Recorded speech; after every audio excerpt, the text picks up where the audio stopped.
So I want to bring on the next guest speaker, which is very exciting for me personally, also because he's a legendary leader in the field of human behavior and interpersonal relationships. His groundbreaking research and writings have established him as a remarkable force of influence across a spectrum of fields and industries. So Dr. Lieberman has 11 published books, which include 2 New York Times bestsellers, have been translated into 27 languages, selling more than 3 million copies worldwide. He's a frequent guest expert on national television and radio, leading newspapers and magazines around the globe. And if you want to watch some of his Torah talks, by the way, you can find him on TorahAnytime.com. You can follow him on his Instagram page. But he has a new book out that's called Never Get Angry Again, which is everybody's wish, especially someone like me, who I think I was born with the condition of hot-headedness. And I didn't read your book, Dr. Lieberman, but welcome to the show because I have some questions for you. Okay. I want to know what it takes to never get angry again. $22.95. There we go. You know what? It's actually a good question, and it's very similar to the idea about simcha, about joy, about being happy. Because certainly, if a person's angry, they're not very happy. And what they both have in common really is perspective. You know, the more clearly you see reality, the more objectively you're able to see what is, the more calm and relaxed you are. You know that when you get angry about something, your ego gets engaged, you become very myopically, narrowly focused, and you lose the big picture. So really, what it means to be anger-free is the same as what it means to be joyful at a just greater extreme. And that is to see the whole picture, to see reality, to not get caught up in the minutia, the small stuff, the little stuff. And when you have a greater perspective, you've got context. With context comes meaning, and with meaning comes pleasure. So that is easier said than done. And I know one of your areas of expertise is dealing with people's familial relationships, marriages, and children. And I think that, and this is my hypothesis, being the fact that I am not an expert in the subject whatsoever, but I'm an expert in the sense that I am married and I have kids. And I know that we always say that you are as strong as your weakest child. And I know also that when your marriage is strong, you could face all challenges head on because you have someone by your side to face it. And when your marriage is weak, no matter how much you have in your life, somehow you feel like you have nothing because you come home to someone who you feel like you're alienated from. And I'm wondering what you have to say on that particular circumstance. You say to look at the bigger picture, but when someone in your life that you're supposed to love is really getting under your skin, really on your nerves, how do you deal with that? How do you deal with challenged relationships in the home, being that this is one of your areas of expertise? What's advice for some of our viewers? It's a great question. Look, you know, it's more difficult to maintain our calm when it comes to personal relationships because we do just that. We take everything personally. But if you think about it, you know, when you get upset with your spouse, hypothetically, you know, you're only getting upset because the meaning you're attaching to what he's doing. And if you ascribe a different meaning, then you would have a different response. So what bothers us really is not that our spouse does, for example, in your case, X, Y, Z. What bothers us is we believe that that means he doesn't love us, doesn't care about us, respect us enough, and so on. So it is really our meaning that we attach to the situation and take it personally and assume that our spouse is doing this because of something broken, bad, defective, a deficiency, an insufficiency in me. That's why they're treating me this way. But, you know, when you're in a conversation with somebody, let's say take it outside the spouse realm, you're having a disagreement with anybody. If you're focused on your pain, you're focused on your hurts, now you find yourself behind that emotional 8-ball. But if you're able to empathize, put yourself in that person's shoes, see the world through their lens, and focus on their pain, then you remain pain-free. So the ability to be able to move beyond anger and then also into this whole realm of just simcha and about joy and happiness is to take the focus off of our own stuff and to help in this situation, as you talk about, to see through the other person's lens. I like that because that's the ultimate expression of v'ahavta l'recha kamocha. You have to step into someone else's shoes as if you're there. That's a prerequisite to be able to love someone. And that's, I think, what you're talking about when it comes to context. There's a greater context, not just to what Hashem does to us, but there's a greater context to the other person's life, why they come into the relationship with certain things and why they respond That's to right. certain things. Rebbetzin Heller has a really good chapter in one of her books. It's called Let's Face It. And she talks about how in a marriage, we read into some of the things. If our husband forgot our anniversary, then we think that they are the quintessential example of evil. They only want what's the worst thing for us. They're selfish, egotistical, only have their own. When really, he just has so many things on his mind and he's bad with dates. That's it. As women, I know that you have women as clients, but as a woman myself, I know that we are masters at reading into people's decisions. And we also are masters at not communicating how we feel outright. So we'll Right. cabinet. Yeah. Yeah. You know, one of the challenges in reading people, and as you know, I've wrote a couple books on that. I do work with law enforcement on reading and interview and interrogation, is that it's too easy to project our own insecurities into the situation. So a person, you know, who feels that, you know, that they're not loved, for example, or has low self-esteem, will very often ascribe somebody else's behavior to mean that, you know, that they're treating them this way because they don't love them and they don't respect them and so on, which is why ultimately, you know, how we see the situation, the meaning we attach to it is based on how we feel about ourselves. And the more self-esteem we have, the more we genuinely love ourselves, the more we're able to see through a benign lens. But as my ego engages and I become more egocentric, I'm only focused on my own pain, my own insecurities, my own stuff, and I can't but ascribe your motivation to something not very nice, and moreover, something that is purposeful and intentional because you don't like me. Because if I don't like me, I can't imagine why you would like me. So if you do something to me, I can't fathom the possibility that it could have nothing to do with me. That's what the ego does. It hates a heart. It makes everything about me. It always comes back to me, me, me. That, by the way, is how a narcissistic opera singer warms up. Me, me, me. Ah. Yeah. That's really brilliant. I really like that, because I think that one of the most challenging things for us within our relationships, like you said before, is to pull the ego out of us and to see from another person's perspective. But I also do believe that it's a muscle that once it's flexed, you get better and better at it, to create a space between the stimulus, the negative stimulus, and our response, which I know is one of the things that you talk about a lot in your books. I've read is the concept of choice, choosing your responses to different situations. And I would hypothesize, tell me if I'm wrong, but I'd love to hear your insight on this, that the way people treat us is not necessarily going to be what really makes us happy.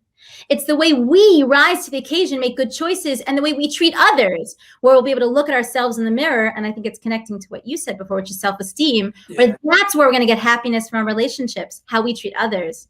100%. If you're expecting, if anyone's expecting to be happy based on how they treated by other people, you know, they're in for a long wait. Because you know what? Here's the thing. You treat other people based on how you feel about yourself. See, it's got nothing to do with the rest of the world. And for example, let's say you're in an amazing, great mood, expansive mood, everything is coming up. You know, you just found out you won $10 million here. Your child just, you know, succeeded at everything. How are you treating the entire world around you? Everybody. How are you treating everyone in your purview? Amazing. Great. Now let's say not you, but somebody else is having a rotten day. They just found out they owe $10 million. Nothing is going right. How are you treating the world around you? As much as you try to rise above that state, how are you treating everyone around you? The smallest thing will tip you over. Right. Now, did their self-worth change? Did they become less valuable as a human being? Did their innate value as being created image of Hashem somehow become diminished because Adina Stillman is in a lousy mood? Of course not.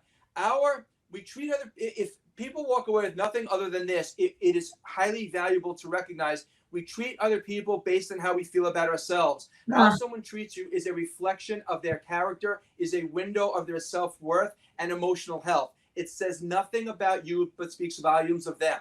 Again, how someone treats you is a reflection of their own character. So if you believe then that you're a good person because someone treats you nicely, you're making a mistake. In much the same way you're making a mistake if you think that you are less good because somebody in that space does not have the capacity to give you what you want.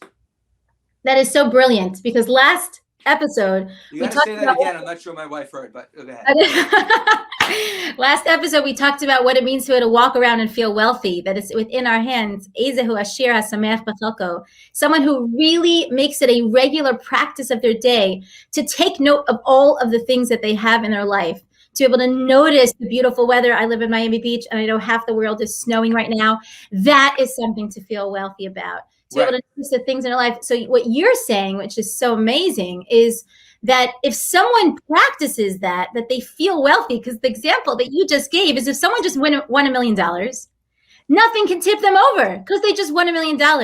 But if we look at what we have as true wealth, that we have everything, nothing can tip us over. You're right. There's so much. You need to have a winning lottery ticket. That's what I'm saying. In order to That's right. There's so much to unpack here. And as you know, I've got, for everyone watching, I have 100 plus talks on Torah Anytime that delve into the subjects of happiness and relationships in much more depth. But what's fascinating is that, there's a part of the brain called the reticular activating system. It's located right here, RAS for short. And basically its job is to filter out unnecessary stimulation, which means then that, for example, if you're thinking about renting or leasing a new minivan or getting a new shaitel or someone's getting new tire glasses, you begin to see those things on the road and in your world. It's not that God created more of them, but rather because it's significant to you, that's what you pay attention to.